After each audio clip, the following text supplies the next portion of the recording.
BBC viewers expressed their frustration as Laura Kuenssberg sat down with Defence Secretary John Healey. BBC viewers issued the same complaint as they tuned in to watch Laura Kuenssberg grill politicians on her show.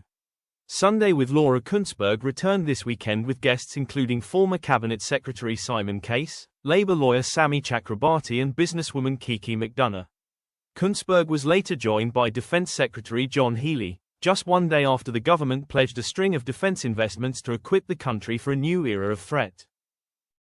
The politician said Labour's defence review, which will also include the procurement of up to 7,000 UK-built long-range weapons, would function as a message to Moscow about the country's readiness to fight if necessary. On Sunday's, June 1st, instalment of the programme, Kuenssberg kicked off her line of questioning by asking if Healey truly believes Russia could attack the UK.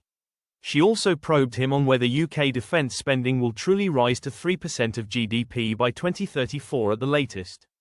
However, viewers hit out at Kuenssberg for not asking the right questions as they flocked to social media to rant.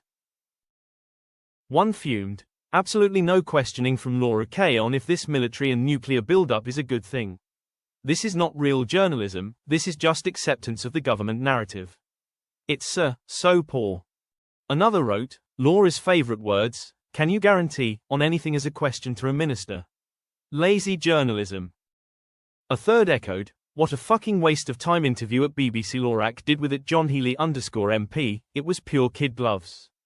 At least on Sky News #Trevor Phillips let rip into John Healey." Others were frustrated with Kuenssberg's interview approach as one wrote on X, the BBC headline states Defence Secretary to be grilled by Laura Kuenssberg. Laura Kuenssberg doesn't grill people, she asks gotcha-style questions. There's a difference. Another echoed, hurrying along with Healey, his detailed answers not giving her much opportunity for her gotchas her main objective. A third said, Kuenssberg is desperately digging for a headline. The government's Strategic Defence Review, which will be published on Monday, June 2nd, is expected to warn of the growing threat from hostile states including Russia and China and unveil big new investments in our national security, Healey told the BBC.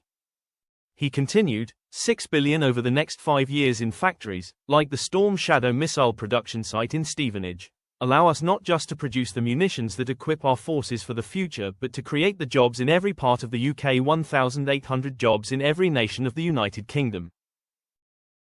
This is a message to Moscow as well. This is Britain standing behind making our armed forces stronger but, also, making our industrial base stronger. This is part of our readiness to fight if required, but the strength in which to deter those fights in the future.